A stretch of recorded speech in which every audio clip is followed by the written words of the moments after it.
Kaip moteris gali atpažinti ankstyvus ženklus ir simptomus, rodančius galimas sveikatos problemas? Geriau nei moteris savo kūną nieks nepažįsta. Vienas iš tokių požymių, kas galėtų būti net parodytų, kad galimai tai gali būti gimdos kaklelio patologija ar ne, vėžiniai susirgymai, kai kraujuoja po lytinių santykių. Tas vėžinės ląsteles mes visi nešiojamės, tikiuosi ne visada, ne kiekviename pabunda. Kada tai būtų tikslinga daryti tos vėžio žymenų tyrimus atlikinėti? Ar laukti, eiti pas gydytoją šeimos, laukti ten 2 savaitės ar mėnesį?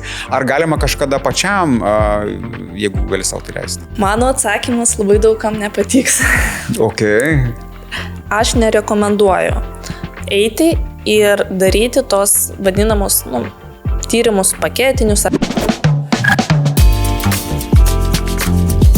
Sveiki visi, įsijungia laidą Gyvenimai su Cinkeliu, mano vardas vis dar yra Timūras ir viskas, ką mes čia darom, kviečiam įvairius savo srities sveikatos specialistus ir sporto specialistus, šiaip įvairiausius specialistus, kurie mums gali papasakoti apie geros savijautos, sporto, gero gyvenimo, galbūt netgi receptus. Ir šios dienos mano viešnia, ne bet kas, o onkoginekologė Diana Žilovič. Sveiki. Labadiena. Malonu, kad atėjot. Aš nežinau, kada žmonės žiūrės, gal ir labanaktis, jeigu kažkas naktį žiūri, visko gali būti. Su jumis šiandien tokią pagrindinę temą turim, tai moterų sveikata, bei kaip išspręsti problemas kilusias laiku, kad nereikėtų kreiptis į medikus su uždelsta diagnoze. Atrodo gan baisiai ta mūsų tema, bet gyvenimas yra iš visų spalvų, reikia ir apie tai pakalbėti. Pradėkime nuo to, kokios yra pagrindinės problemos, dėl kurių moteris kreipiasi pas jūs.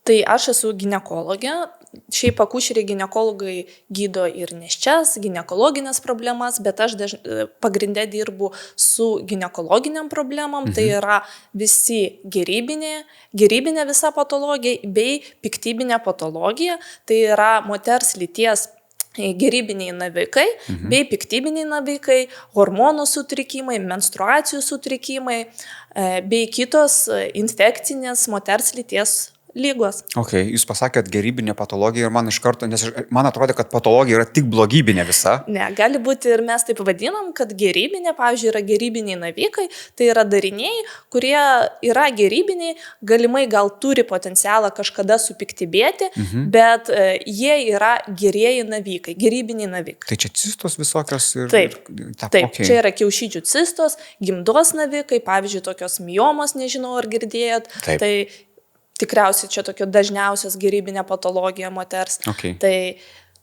aš Dr. Hausas šiaip daug žiūrėjęs, tai aš tų pavadinimų kai kurio žinau, tik ne visus esu matęs. Okay.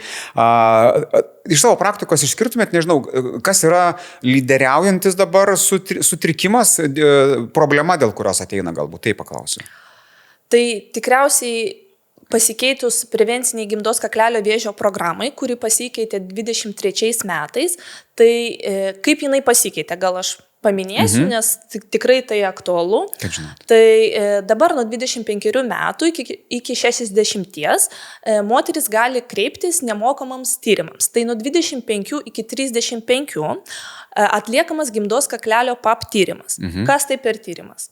Tai ginekologinės apžiūros metu imamos gimdos kaklelio ląstelės ir gydytojas patologas įvertina, ar tos ląstelės piktybinės ar ne, ar yra gal iki vėžinių pokyčių. Jie irgi yra skirstomi 1, 2, 3 laipsnio.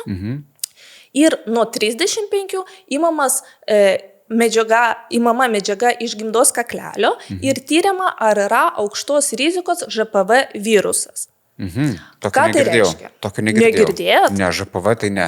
Žinau živ, bet ŽPV tai ne. Tai tikrai labai svarbu paminėti ir sužinosite daug naujo ir čia yra aktualu ir vyrams. Tai imamas šis tyrimas, jis imamas kartą į 5 metus. Tai, pabaigsiu šitą mintį, ar ne?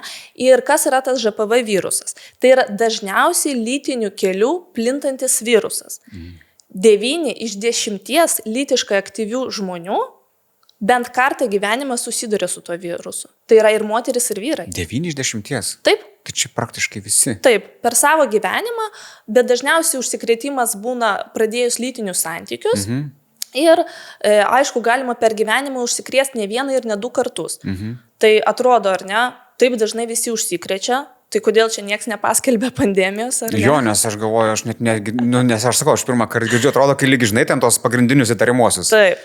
Tai dažniausiai tas virusas praeina be jokių simptomų ir nesukelia jokių pokyčių. Tai 90% tiesiog per kelis metus tas virusas pasišalina ir nesukelia jokių pakitimų. Tačiau daliai moterų arba vyrų tas virusas gali pasilikti ir sukelt pakitimus. Tai moteriams gali sukelt gimdos kaklelio ikivėžinius pakitimus ir toliau, jeigu jie išsivystys ilgainiui, čia trunka ne vienus metus, čia gali užtrukti net iki 10 metų, nes jisai, jeigu pasilieka organizme, gali sukelti tuos pakitimus. Tai makšties, išorinių lytinių organų, tiesiosios žarnos, kaip moteriams, taip ir vyrams. Vyrams varpos vėžė. Yra toks dalykas. Tikrai taip. Žinokit, aš mačiau, kaip tai atrodo, nes, čia ne mano specialybė, bet teko matyti ir operacijas dėl varpos vėžio, tai tikrai... Nes man iš karto įdomu, kokia yra tikimybė, aišku, matyti yra stadija, kurioje tu prigauni, bet išgyvenimo tikimybė, bet laida ne apie tai. Taip, laida ne apie tai, bet noriu paminėti, kodėl taip svarbu, ar ne, tirtis, ir taip pat gali sukelt gerklų ir burnos, ir burnariklės, mes taip vadinam, irgi vėžinius susirgymus. Bet dažniausiai jisai siejamas su gimdos kakleliu. Tai čia gaunasi... Tai gerai, dabar diagnostikai, jeigu ir vyram rizika yra, ar yra kažkokia vyram diagnostika, ar čia tik tai merginom, ar ne? Jo, nes vyrams šiai dienai nėra sukurta jokios diagnostikos, šiaip galima ištirti, ar yra ŽPV virusas, bet nėra prevencinės tokios programos ir nėra standartizuoto ištyrimo. Bet galimybės yra, bet moterims tai galima ištirti ir virusą, ir ištirti, ar yra gimdos kaklelio ląstelėse pokyčių ir pagal tai imtis veiksmų, ar ne, ar mes stebim, ar mes turim jau atlikti kažkokius chirurginius ar ne veiksmus, ar galime paskirti kontrolinius tyrimus po tam tikro laiko, arba galime paleisti moterį, kad jinai, pavyzdžiui, atvyks ten, tarkim, po 5 metų, nes nieko blogo neradom.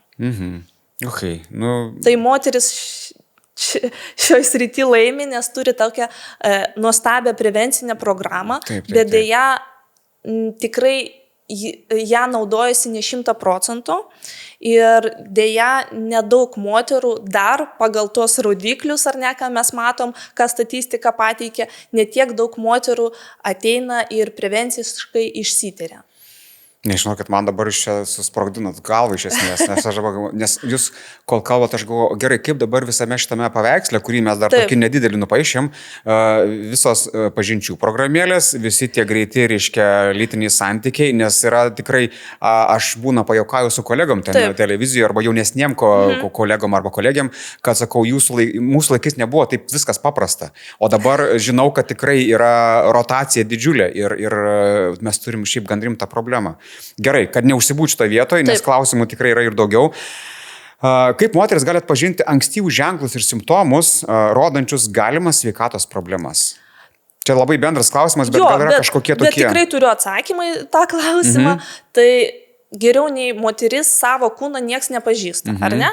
Tai kiekviena moteris turi menstruacinį ciklą ir jinai žino, kas yra jai normalus menstruacinis ciklas, ar ne? Tai kiek dienų trunka, kiek kraujuoja, koks yra kraujavimo gausumas.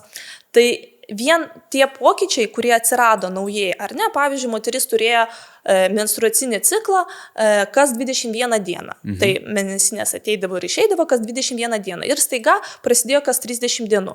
Tai irgi yra toks ženklas, kad gal kažkas pasikeitė. Kodėl tai įvyko? Ar čia hormoniniai pokyčiai? Ar yra kažkokios kitos priežastys? Tai pirmiausia, aš visada sakau, kad tai yra menstruacinio ciklo pokyčiai. Tai kiek kraujuoja, kokiu dažnumu, ar gausumas nepasikeitė, ar neatsirado aciklinių kraujavimų. Kas yra acikliniai kraujavimai? Nežinau, mane neklauskit. Tai acikliniai kraujavimai yra tada, kai kraujuoja ne menstruacijų metu. Tai pavyzdžiui, vienas iš tokių požymių, kas galėtų būti net parodytų, kad galimai tai gali būti gimdos kaklelio patologija, ar ne, ikivėžiniai susirgymai, kai kraujuoja po lytinių santykių. Staiga pradėjo po lytinių santykių kraujuoti. Tai būtinai reikia kreiptis gydytojo ginekologo konsultacijai. Nebijot. Taip, nebijot. Taip pat svarbu svorio pokyčiai. staiga pradėjo kristi svoris, ar ne? Atsirado labai stiprus skausmai menstruacijų metu, atsirado tuštinimosi, šlapinimosi sutrikimai. Aišku, tai gali būti susiję su kitomis lygomis, bet taip pat tai gali būti susiję ir su ginekologinė patologija. Neignoruot, kaip yra svarbu, nes mes su ne vienu žmogum čia, žinokit, kuris sėdėjo, prieinam prie to, kad jau vis mažiau, bet yra dar to, kad Lietuvoje vyrai neserga, bet miršta, o moterim jau noris palinkėti drąsos, neužleisti rimtis. Gerai, kada rekomenduojama pradėti gimdos kaklelio vėžio patikrą? Ar yra kažkoks amžiaus limitas, ar čia nuo anksčiausiai kada gali? Tai mes kaip jau kalbėjom, kad prevencinė programa nuo 25 metų, tai ką Lietuvoje apmoka valstybė. Kiekvienoje šalyje tai gali skirtis, tai nežinau, iš kurios šalies žiūrės kas. Bet iš medicinės pusės, kaip jūs rekomenduotumėt? Jo, iš medicinės pusės, tai pavyzdžiui, Amerikos akušerių ginekologų draugija rekomenduoja pradėti nuo 21 metų. Taip pat labai, bet tai būtų jau savo lėšomis, ar ne? Reikėtų tuos tyrimus pasidaryti. Taip pat labai svarbu paminėti, kaip mes sakėm apie programėlės ir kitus dalykus, tai jeigu anksti pradedami lytiniai santykiai, jeigu yra daug lytinių partnerių kaita, ar ne? Imunodeficitinės būklės, ar ne, jeigu serga kažkokiamis jau lygomis, ar ne, dėl ko yra sumažėjęs imunitetas, arba, pavyzdžiui, vartojami tam tikri vaistai, dėl ko yra nusilpęs imunitetas, kas padėtų tam ŽPV virusui pasilikti ir padaryti savo tą blogąjį darbą. Tai tokioms moterims rekomenduojama pradėti 3 metai po lytinių santykių pradžios. Suprantama, jeigu mergina pradėjo 12 metų lytinius santykius, tai iki 25 metų tai 10 metų, ar ne? Taip, čia jau daug yra. Daug, ar ne? Tai tikrai reikėtų pagalvoti, kad reikėtų savo lėšomis pradėti patikrą anksčiau. Ok. Kokios yra dažniausiai naudojamos patikros metodikos ir kaip jos yra atliekamos? Čia gal jaunesnė auditorija, arba galbūt yra kas ir nebandė, nežino, kad nebijotų? Jo, kad nebijotų. Tai patikros metodikos, aš kaip suprantu, jūs čia turite omeny prevencinės programas. Turbūt labiau apie tai kalbam, jo. Tai Lietuvoje yra 5 prevencinės programos. Tai gimdos kaklelio vėžio prevencinė programa, apie kurią mes pakalbėjom, ar ne? Tada yra krūties vėžio prevencinė programa. Tai jinai prasideda nuo 50 metų. Moterims atliekama krūties mamograma kas 2 metus. Tai tyriamos krūtis. Taip pat 3 prevencinė programa, tai yra storosios žarnos vėžio prevencinė programa. Tai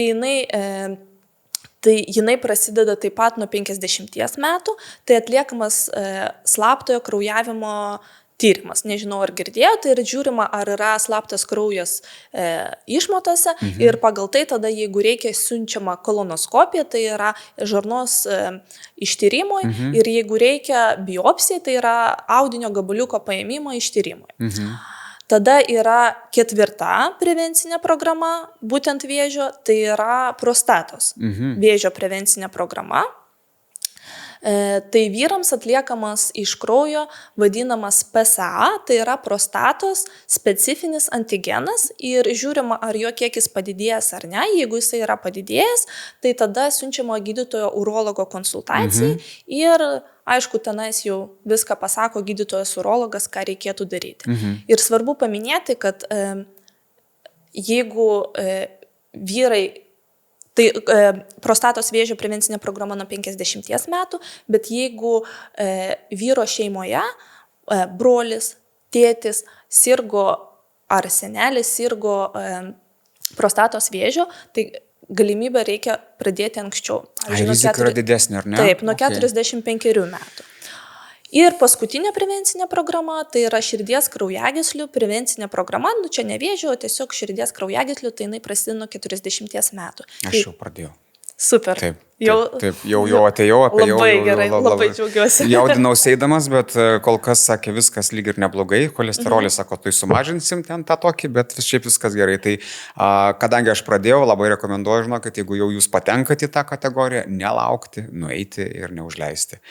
Gerai, kokie yra pagrindiniai rizikos veiksniai Čia klausimai yra nurodyta didinantis gimdos kaklelio vėžio atsiradimo tikimybę, bet man šiaip įdomu, vėžinius susirgymus, ar gali kažkas labiau triggerinti ten apart streso, šiaip kokie triggeriai pagrindiniai gali būti. Nesako, vėl tas vėžinės ląsteles mes visi nešiojamės, tikiuosi ne visada, ne kiekviename pabunda. Ar čia tiesa? Tai aš taip pabandysiu atsakyti glaustai, kad kiekvienas vėžinis susirgymas, jo kilmė yra skirtinga, ar ne? Pavyzdžiui, gimdos kaklelio vėžys, ar ne, 99% atsiranda dėl lėtinės ŽPV infekcijos. Tik 1% yra susijęs su genetiniu paveldimumu. Tai tikrai yra retai, ar ne, dėl genetinio paveldimumo. Nes dažnai ateina moteris ir sako, mano mama ten sirgo, pavyzdžiui, kaklelio vėžio. Bet genetiškai, kad jisai bus paveldimas, tai labai retai. Tai noriu dar, kad suprastų žiūrovai. Nėra taip, kad kiekvienas, kas užsikrėtė ŽPV, turės vėžį, bet visi, kas turi, 99% moterų, kurios serga gimdos kaklelio vėžio, tai yra dėl lėtinės ŽPV infekcijos. Ta infekcija, kuri nesugebėjo organizmas, imunitetas su ją sukovoti ir jinai laikui bėgant sukėlė tokius pakitimus. Čia būtent apie gimdos kaklelį. O tarkim, krūties vėžys. Krūties vėžys. Tai krūties vėžys tai dažnai būna susijęs su tam tikrais hormoniniais dalykais, ar ne. Taip pat yra susijęs jis jau labiau su paveldimumu. Tai yra kitokie rizikos faktoriai. Pavyzdžiui, gimdos vėžys irgi dažnai jis yra susijęs su hiperestreminė būklė. Kas tai yra? Kai yra per daug estrogenų, hormonų moteriško estrogeno ir tai būna tam tikros būklės, kad dėl ko tai gali atsirasti. Vienas iš rizikos didelių veiksnių, kuris gali turėti įtakos išsivystyti gimdos vėžių, tai yra nutukimas. Bet tai nereiškia, kad visos moteris, kurios turi nutukimą, turės gimdos vėžį. Taip, mes čia beje ne vieną kartą apie tai kalbėjom, kad didesnis svoris nebūtinai reiškia kažkokias galimas problemas, tiesiog reikia didesnės atsargumo didesnio. Jo, tai mes kalbam apie rizikos veiksnius. Taip pat kiaušidžių vėžys. Jis tikrai irgi dažnu atveju gali būti siejamas su genetiniu paveldimumu. Pavyzdžiui, toks yra BRCA1, BRCA2 genas, kuris yra susijęs su vadinamu paveldimu kiaušidžių, tai yra krūties kiaušidžių vėžio sindromu. Jūs įsivaizduokit, jeigu randamas šitas genas, arba BRCA1 arba BRCA2, tai tikimybė gali išaugti susirgti krūties vėžių iki 80%, o kiaušidžių vėžio iki 40-50%. Ir tai tikimybė auga, kai moteriai jau būna apie 40 metų. Dėl to, jeigu randamas toks genas, kaip mes senai tikriausiai visi girdėjo apie Angelina Jolie, kad jai buvo profilaktiškai atliktas krūties pašalinimas ir kiaušidžių pašalinimas. Ir tokiom moteriam labai yra didelė tikimybė susirgti šiomis lygomis, dėl to atliekamos prevencinės, profilaktinės tokios operacijos. O gyvenimo būdas, nes mes vis irgi su ne vienu svečiu buvom prie to, kad čia yra vis laiko kompleksas tų dedamųjų, gyvenimo būdas, mityba, streso valdymas, tai įtakoja vėžinius susirgimus, įtakoja, ar ne? Taip, tai viskas kartu ir mityba, tai mityba susijęs su pačiu kaip ir pačiu organizmu, nutukimu, ar ne, fizinis aktyvumas, visa tai tikrai turi įtakos ir komplekse gali ir aišku ir alkoholio vartojimo, tabako vartojimas, tai viskas gali turėti įtakos. Dabar labai populiaru, bent jau mano virtualiam lauke vis lenda reklama, kad gal pagal metus irgi mato, jog atlikite vėžio žymenų ten savo ten kraujo tyrimą ten ir taip toliau. Kada tai yra tikslinga daryti, savigyda turbūt visada yra labai blogai, bet kada tai būtų tikslinga daryti tos vėžio žymenų tyrimus atlikinėti? Ar laukti, eiti pas gydytoją šeimos, laukti ten 2 savaitės ar mėnesį? Ar galima kažkada pačiam, jeigu gali sau tai leisti? Mano atsakymas labai daugam nepatiks. Tai aš nerekomenduoju eiti ir daryti tos vadinamos tyrimus paketinius, ar kaip be pavadinsi, ar ne. Tai vėžio žymenų tyrimus savavališkai nueiti ir pasidaryti. Kas yra Kodėl, vat įdomu Taip, labai. gerai, kas yra vėžio žymenys? Tai vėžio žymuo tai yra tokia specifinė baltyminė medžiaga, kuri cirkuliuoja kraujyje. Žymenų šiai dienai yra tikrai nemažai. Bet problema su daugeliu vėžio žymenų yra tokia, kad jie nepakankamai jautrus ir specifiški. Ką tai reiškia? Pavyzdžiui, yra vėžio žymuo, kiaušidžių vėžio žymuo vadinamas CA125. Jis gali padidėti ir, pavyzdžiui, ir menstruacijų metu. Jeigu jūs, nežinot, kad yra ar ne, toks dalykas, moteris nueina, pasidaro menstruacijų metu tą tyrimą ir jis nežymiai padidėjęs. Panika. Viskas man yra vėžys. Tai sukelia labai daug nereikalingų intervencijų.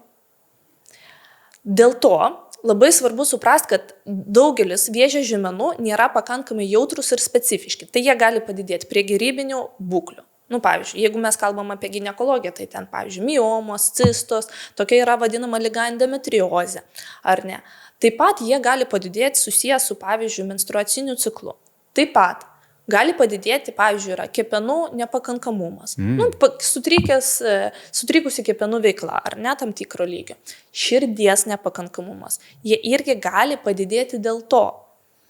Ir vėžio žymuo, jeigu jie būtų, pagalvokime, ar ne, logiškai, jeigu jie būtų tokie specifiniai, jie visi būtų įtraukti į prevencinės programas, ar ne, logiškai. Taip. Tai vienas yra specifinis, tai yra PSA, ar ne, prostatos specifinis antigenas, ar ne? O visi kiti, juos mes naudojame gydytojai pagalbai. Ką tai reiškia? Kad jūs ateinate, pavyzdžiui, aš pamatau, kad yra tam tikri dariniai, moteris ateina, pamatau, kad yra tam tikri dariniai ir man neaišku, ar jis gerybinis, ar piktybinis ir man reikia pagalbos. Ir aš galiu paskirti ir derinant kartu su klinika, echoskopiniu vaizdu, aš tada galiu daryti išvadas, ar kokią mes gydymo taktiką imsimės, ar ne? Ar man reikia užsakinėti papildomai radiologinius tyrimus, pavyzdžiui, kompiuterinę tomografiją, ar kaip aš turiu elgtis, ar ne? Ir dėl to, ir net įsivaizduokit, tas žymuo, pavyzdžiui, kalbam apie kiaušidžių vėžį. 20% moterų su kiaušidžių vėžiu jis yra nepadidėjęs. Netgi šitaip? Taip. Tai dėl to labai svarbu suprasti, kad vėžio žymenys, aš nesakau, kad jie yra blogai, bet norint išvengti, jie nėra skirti profilaktikai. Kad aš nuėjau, profilaktiškai išsityriau, neturiu vėžio, super, metams pamirštu. Nes jų kitokia paskirtis, jie yra labai geras įrankis gydytojai. Bet yra dėlionės dalis, aš dabar galiu taip paprastai, kad pasakyti, jeigu jums paduotų vieną dėlionės detalę, puzlo, sakykime, ir sakytų, koks čia paveikslas, jūs neatsakytumėte. Todėl reikia kitų dalelių, kitų tyrimų, tam, kad gydytojas, tas, kuris yra įpratęs žiūrėti į paveikslą pro tvorą, vadink, jisai galėtų jums akivaizdžiai patarti. Gerai, čia, manau, geras, labai stiprus jūsų patarimas, mažinant savigydos reiškinius Lietuvoje. Aš labai atsiprašau, aš tiesiog nesenai apsigyniau disertaciją tą temą apie genetinius vėžio žymenis. Jums nereikia atsiprašyti. Jūs, kai sako teisingą dalyką, nereikia. Mano nuomonė gali daugam nepatikti, bet... Bet jūs nesakinga už jų jausmus, tiesiog čia yra faktai. Čia yra faktai ir tiesa. Ir jinai kartais gali būti tokia. Gerai, kokią svarbą turi genetiniai tyrimai ir ar verta juos atlikti kiekvienai moteriai? Nes čia irgi tą pačią gal temą, bet irgi būna vajus kartais, kad eik daryk, sako. Gerai, tai pradėkim apie genetinius tyrimus. Ką parodo genetiniai tyrimai? Pirmiausia, svarbu, jeigu jūs jau norite išsitirti genetinius tyrimus, tai geriau nueikite gydytojo onkogenetiko konsultacijai. Kas yra konsultacija onkogenetikoje? Jūs ateinat pas jį, papasakojot visą, kas kom sirgo, aš ne onkogenetikas, tai nenoriu ten komentuoti, kaip tiksliai vyksta. Jeigu, tarkim, žmogus nežino, tarkim, ar įvaikintas, ar nežino savo istorijos, tai čia kaip tokiais atvejais tada? Tai jie tikrai turi sprendimų šio klausimu. Jie tikrai sudėlioja tą paveikslą ir pasako, kokią savo išvadas, aš irgi nenoriu už juos komentuoti, Tvarkoj. bet jie pasako savo išvadas, kokia yra rizika, ar reikalingi genetiniai tyrimai. Tai jeigu jūs jau taip norite, nueikite pas gydytoją genetiką tiesiog pradžiai konsultacijai. Jeigu jums atrodo, kad, pavyzdžiui, šeimoje labai daug vėžinių susirgymų ir jums atrodo, kad jūs gal paveldėsit kažkokią riziką, tai geriau pradėti nuo gydytojo genetiko konsultaciją. Genetiniai žymenys yra labai gerai, ar ne, genetinis ištyrimas tas labai yra gerai, tada, kai, pavyzdžiui, jeigu, gal irgi dabar jūs nustepsite, jeigu, pavyzdžiui, vyras susirgo krūties vėžiu. Žinau, kad būna taip, jo. Tai jeigu vyras susirgo krūties vėžiu, tai jam yra jau indikacija eiti išsitirti pas gydytojo genetiką, nes čia yra, ten yra visa ta mechanizmas, dėl ko taip vyksta, dėl to jam yra jau indikacija. Taip pat, jeigu moteris susirga krūties vėžiu iki 50 metų. Jeigu, pavyzdžiui, šeimoje, moteris susirgo keliais navikais, pavyzdžiui, kiaušidžių ir krūties vėžiu, tai reikia ją išsitirti. Ir kas yra gerai, kodėl tai yra svarbu, ne tik dėl savęs išsitirti.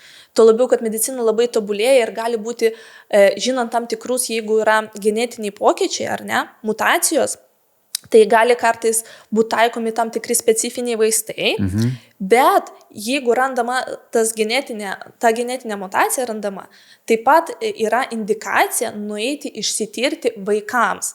Ir kai jie žinos, kad jie, pavyzdžiui, turi tą tikimybę arba neturi, jeigu jie turi, tai jiems bus sudėliotas labai specifinis planas, kaip toliau gyventi. Tai, pavyzdžiui, pas kokius reikia gydytojus nueiti, kokiu dažnumu ką daryti ir valstybė kompensuoja prie tam tikrų genetinių pakitimų, mutacijų tikrai brangius tyrimus. Ir čia galų gale gyvenimo būdo pokyčiai galėtų atsirasti labai laiku ir tu galėtum išvengti didesnių problemų, ėmėsis tokių dalykų iš anksčiau.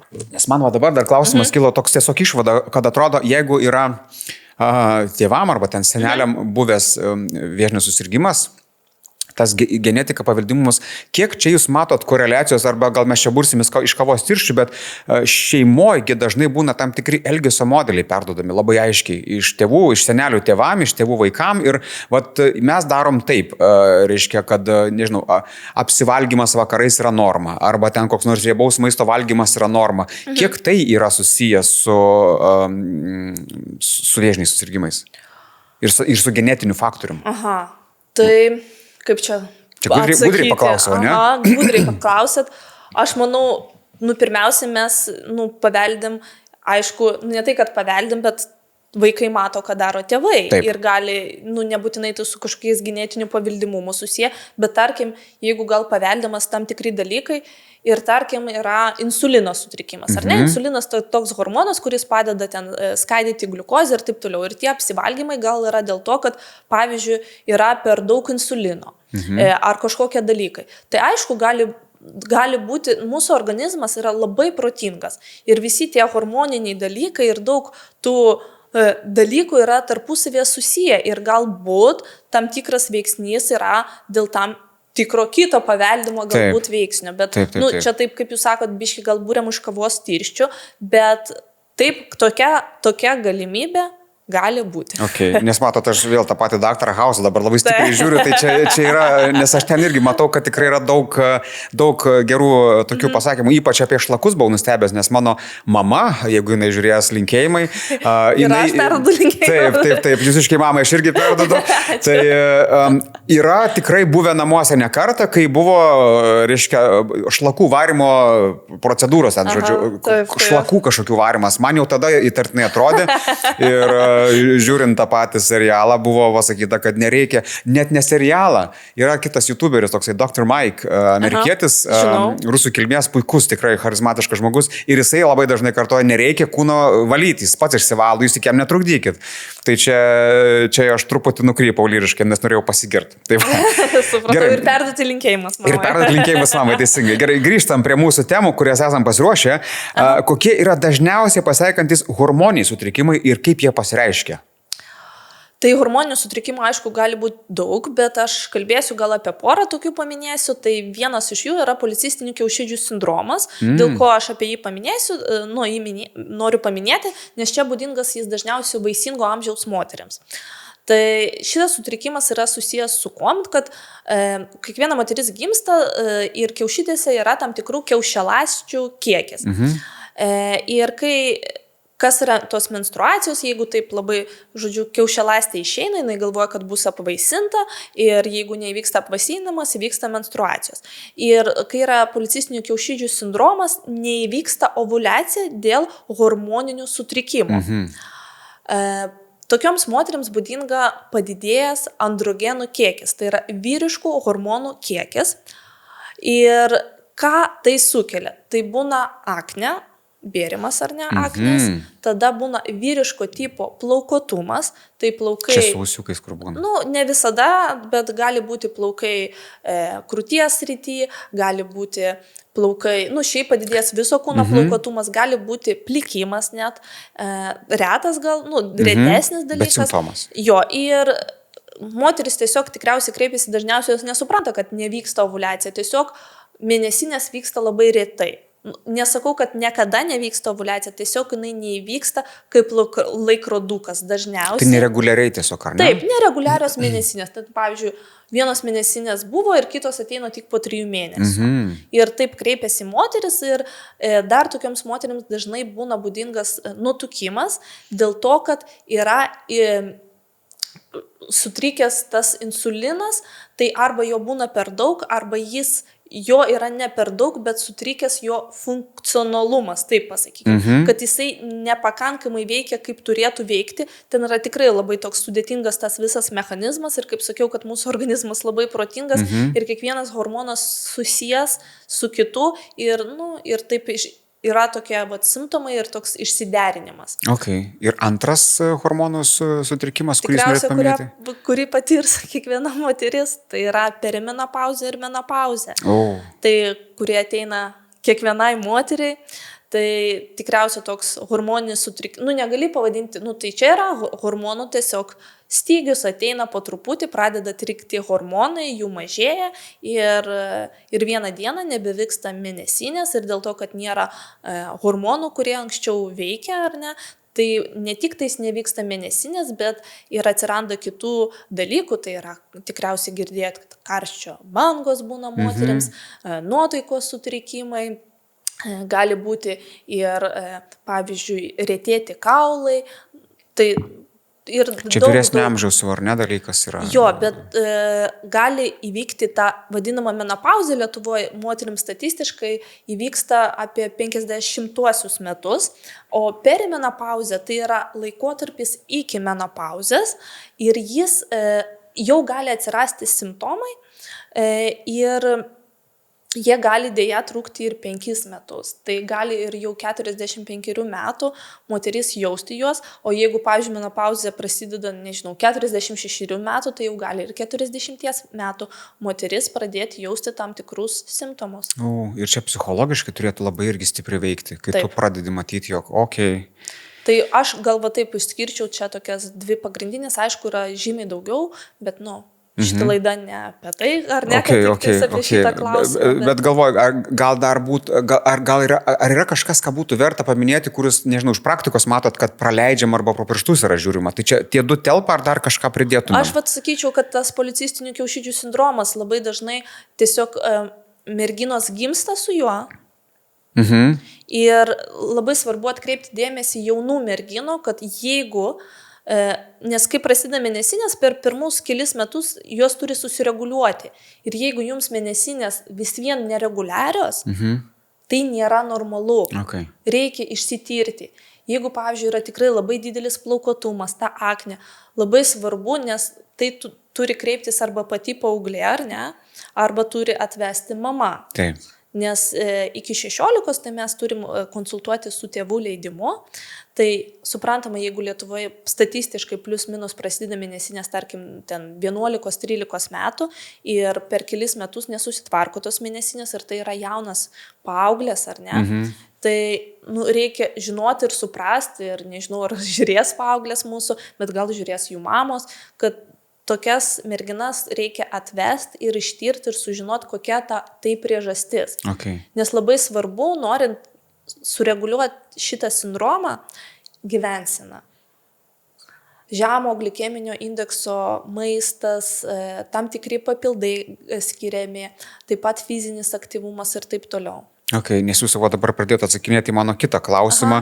Kokie būtų, viskas labai gerai, kokie galėtų būti bendri patarimai moterims, kurios norėtų išvengti hormoninių problemų? Tai atrodo labai paprasti, tikrai, nieko čia tokio naujo nepadarysiu, atrodo paprasta, bet iki šiol tai, bet sunku įgyvendinti gal. Tai gal reikia ir priminti kartais, žinot, kelis kartus, tai mes dabar priminkim, kas tai galėtų būti. Tai yra sveika mityba.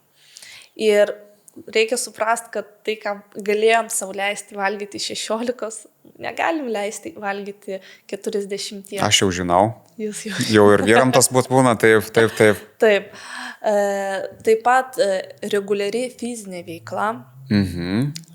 Taip pat, kad mityba ta būtų subalansuota ir reikia žiūrėti, ar ne, kiek jums metų ir kad tam tikrų produktų jau turim mažinti tiesiog kiekį, ar ne, negalim jų vartoti. Taip pat svarbu reguliariai tikrintis, dalyvauti prevencinėse programuose. Viskas atrodo labai paprasta, nieko tokio nepasakysiu, papildomo ko. Ok, nes šiaip tai aš dabar galvoju, vis tiek visada su kiekvienu svečiu susijungia tas prieš tai buvusių svečių kalbėti dalykai, nes čia viskas vis tiek apie tą patį ir gaunasi, kad nebijoti, neužleisti ir išmokti save mylėti labai labai svarbu.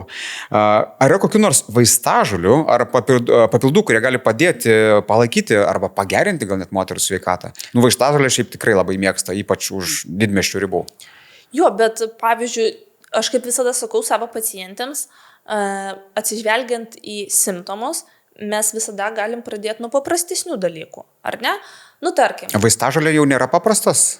Jo, čia yra paprastas. Okay. Paprastas dalykas. Pavyzdžiui, ne visada gal reikia priklausomai, kaip jaučiasi moteris ir kaip tai turi įtakos jos gyvenimo kokybei. Ir pagal tai galima vertinti, kokį gydymą galima skirti. Tas gydymas gali būti ir vaistažolės. Tai pavyzdžiui, yra perimenopauzė, ar ne? Tai galima gal pradėti ne iškart vartoti pakaitinę hormonų terapiją. Čia yra hormoninis gydymas, ar ne? Tai galima pabandyti nuo paprastesnių dalykų. Yra papildai, kuriuose yra specifinių dalykų, kurie gali padėti, kaip sakyti, šiek tiek lygtais atstatyti tą hormonų balansą. Sumažinti kreivę turbūt kritimo, ar ne? Taip, šiek tiek. Jo, taip, galima taip pasakyti. Taip pat, pavyzdžiui, yra arbatos. Turim puikių visokių arbatų, pavyzdžiui, raudonų dobilų arbatą, ar ne, melisų arbatą, pavyzdžiui, kai yra perimenopauzė. Taip pat svarbu pasižiūrėti, kad galim nusipirkti, pavyzdžiui, nakvyšų aliejaus papildus, ar ne. Gal mums trūksta, kaip sakiau, kad, pavyzdžiui, kai tie hormonai keičiasi, tai gali retėti kaulai, tai gal reikia mums kalcio, gal reikia magnio. Pasižiūrėti šitos dalykus, gal reikia ir atlikti papildomus tyrimus, išsitirti, kas irgi gali visą tai padėti mums, sutvarkyti savo organizmą. Taip, mažais tokiais judesiukais. Šiaip jūs man dabar paaiškinat, kodėl Melisa pas dažną tetą arba močiutę auga sode, nes pasirodo ne tik, kad nuramina, bet dar gali padėti ir kai jau vyresniam amžiui. Ok, šitą malonu žinoti. Gerai, ar yra kaip vertinate natūralių priemonių naudojimą moterų sveikatos problemams spręsti? Tai čia natūralus turbūt jau labiau į homeopatiją čia einam. Sakyčiau, kad natūralios priemonės, vaistažolėm, bet čia jeigu homeopatiją užkabintum, kiek tai yra, nežinau, kiek jūs čia būsit pikta? Man labai sunku komentuoti, kai aš esu chirurgė, ar ne, kai mano, nesakau, kad aš netikiu homeopatiniais vaistais, ar ne, tai sunku įvertinti. Visada reikia apsitarti su žmogum, ar ne, kuris atėjo, dėl kokios bėdos, kiek tai veikia kasdieninę jo gyvenimo kokybę ir galima galvoti, kokius gydymo būdus galim skirti, ar ne? Tai pavyzdžiui, jeigu ateina pas mane pacientė ir pas ją yra didžiulė 20 cm kiaušidės cista. Atsiprašau, bet kito būdo kaip chirurginio aš negaliu pasiūlyti. Ar ne? Nes ta cista spaudžia kitus organus, galimai įtariu, kad gali būti piktybinė ir taip toliau. Tai, kiekvienam atveju yra skirtingas, aš manau, gydymas. Aišku, visada gali būti įvairių opcijų, ar ne, bet Nes jūs net išgąsdinate, aš buvau 20 cm svista, tai čia tiek yra. Čia yra gali būti ir didesnė. Ir didesnė netgi būti. Wow. Taip, gerai. gali būti. Tai, okei, nes aš žinau, kad tikrai gydytojai mėgsta, ypač chirurgai, ten dalintis visokiom tokiais normos ribas, truputį išeinančiais atvejais, nes tai yra svarbu. Gerai, kaip turėtų atrodyti ideali moters sveikatos patikros rutina ir galbūt kokie jos įpročiai? Jūs įsivaizduojat, čia sakytumėt šitą šaunuolę. O, super, labai geras klausimas. Taip, tai pirmiausiai pradėkim nuo kraujo tyrimo. Bendras kraujo tyrimas kartą į metus. Kartą į metus? Užtenka kartą į metus. Aš žinau žmonių, kas dažniau darosi, nes labai jau bijo. Žinot, apie ką aš kalbu. Kažkam nori perduoti linkėjimą. Dar sėki linkėjimai keliauja, taip, dabar kitur. Tai kartą į metus užtenka, ar ne? Jeigu, nežinau, yra kažkokia liga ir reikia dažniau, tai gydytojas tikrai jums pasakys. Bet jeigu yra tik baimė, tai neverta.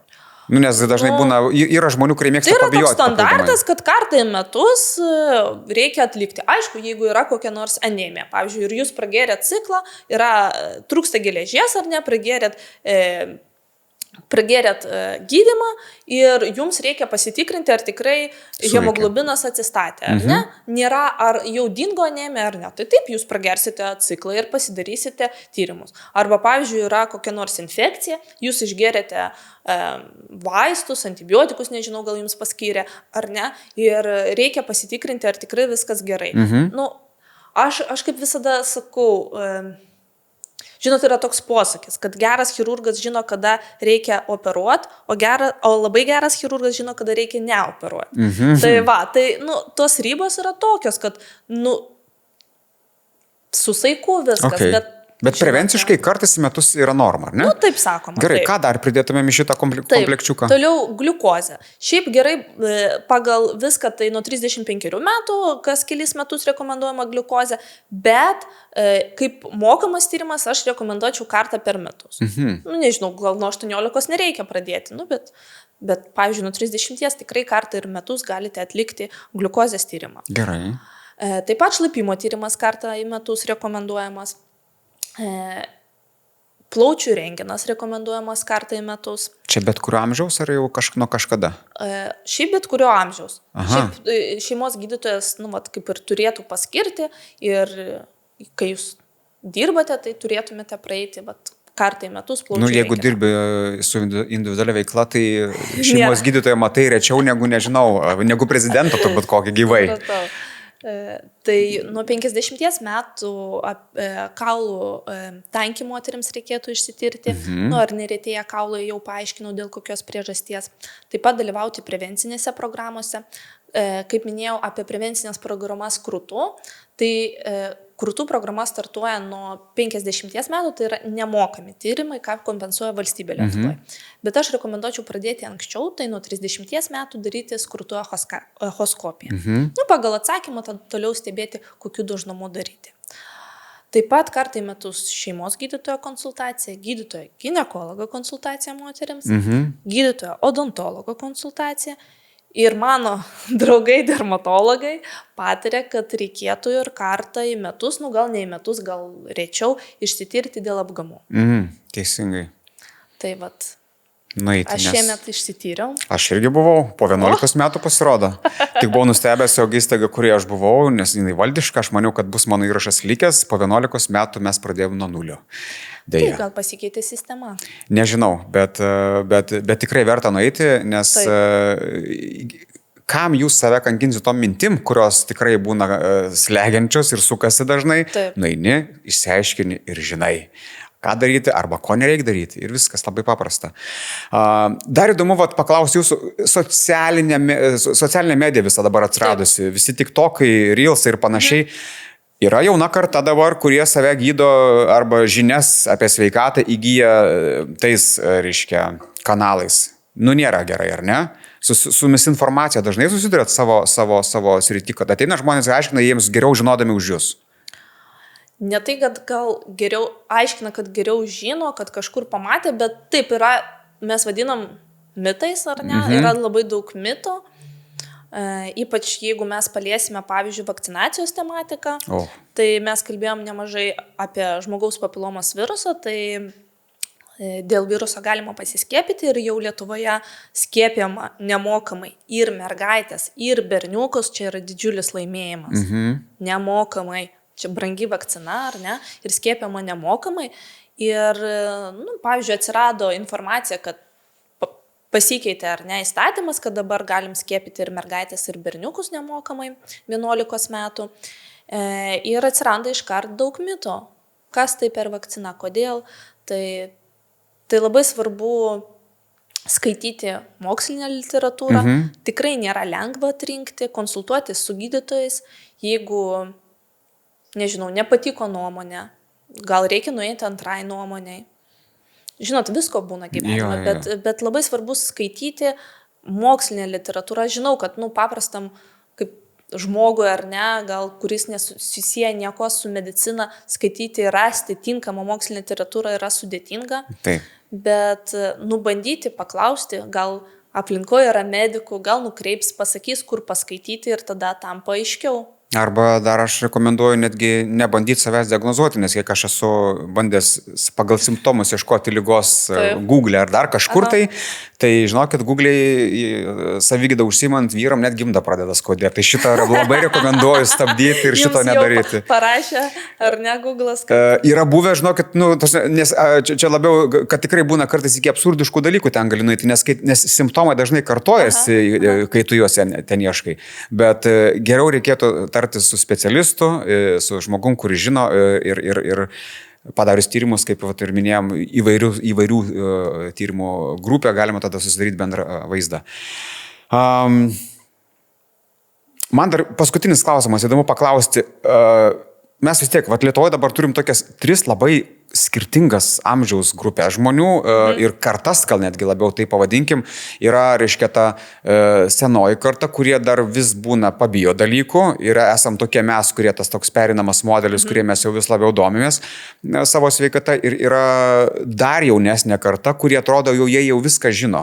Kaip jūs pastebite, nežinau, kaip dėliojasi jūsų praktikoje, kuri grupė labiau rūpinasi savim, kuriems reikėtų labiau pasistengti. Galit kažkokį tokį išgirdyti, ar jūs nematot jokio skirtumo? Geras klausimas. Aš pasakyčiau, kad taip vadinama pagal jūsų senoji karta. Kalbant apie moteris, tai labai daug moterų mėgsta laukti, kentėti. Ten gėdos yra nemažai, man atrodo. Nežinau, kokia tiksliai priežastis, bet, pavyzdžiui, gali kraujuoti, 2 metus ištisai ir niekur nesikreipti. Ar ne? Ir atrodo, Kodėl? Kodėl? Kur jūs buvote anksčiau? Ir, tikriausiai, manau, pasąmoniai tikrai, gal ir nepasąmoniai, supranta, kad kažkas negerai, ar ne? Ir nesikreipia. Tai tokie atvejai stebina. Ir mums tikrai skauda širdį gydytojams, kai ateina ir būna jau, pavyzdžiui, užleistas navikinis procesas. Ir dėja mes negalim taikyti tam tikrų priemonių jau, jeigu jau vėžys, pavyzdžiui, yra labai išplytęs. Ir dar labiau skauda širdį, kai negalim niekom padėti ir skirti tik simptominį gydymą, ar ne? Tai tikriausiai toks dalykas yra. Tai nekentėkit, noriu dar pridėti, nekentėkit, nėra jokios vertės toj kančioj, yra tik tai minusai.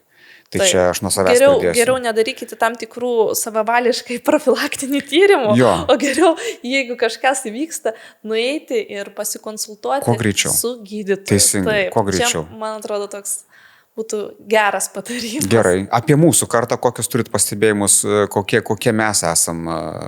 Geri pacientai ar išsidirbinėja labiau? Geras, dar vienas geras klausimas. Nežinau, sunku pasakyti. Dažniau kreipiasi turbūt, ar ne? Neužlaukia taip, aš sakyčiau, gal. Ar vis tik visko būna? Manau, kad taip. Tikriausiai tas yra, kad pasižiūri internete, pamato, kad ten jau neduok dievę pakliuvo žodis vėžys, ar ne, pasidaro baisu ir tada kreipiasi. Tam tikrus simptomus pagūglina, ar ne. Tai man atrodo, kad tendencija gerėja, kad daugiau žmonių kreipiasi, dažniau patenka pas gydytojus, nes, atsirado ir tam tikros, sakykime, ir vis vien privati medicina, ar ne? Tai tas eilės gal mažesnės. Ir visa sistema keičiasi ir valstybinė sistema tikrai jūs galite pas gydytojus, jūs daug kas sako, kokios eilės, ar ne, didžiulės eilės, bet dažniausiai nieks nepaskambina ir nesužino, ar tikrai ten didelės eilės. Jo, čia yra mitas, aš manau, jau tikrai mitas. Jo, tai reikia paskambinti, sužinoti ir manau tikrai pateksite pas reikiamą specialistą. Aišku, jeigu ten jums reikalingas tik šitas gydytojas, tik tam tikroj ligoniniai, tai galimai pas jį reikės ilgiau laukti. Taip. Nebūtinai, bet galimai. Tai man atrodo, kad tendencijos tikrai gerėja. Gerėja. O kaip jums atrodo? Aš norėčiau čia ir pabaigti, nes mes baigiam tokia gražia nata, tendencijos gerėja. Norisi palinkėti ir jums, mėly žiūrovai, gerėjančių tendencijų progą, labiau savim rūpintis, save mylėti, nekentėti jokių skausmų arba ten simptomų, kreiptis į specialistus, darytis tyrimus ir neužsimti savigydą. Diana, ačiū, kad atėjot. Ačiū jums. Buvo labai smagu. Dar kartelį. Ginekologė, bet aš pridėsiu onkoginekologė. Diana Žilovič buvo šiandien svečiuose. Tikiuosi, gal dar kažkada grįžit, nes dar aš jaučiu, mes turim temų, kurių mes neaptarėm. Gerai, ačiū jums. Iki. Sėkmės jums. Sėkmės ir jums, ate.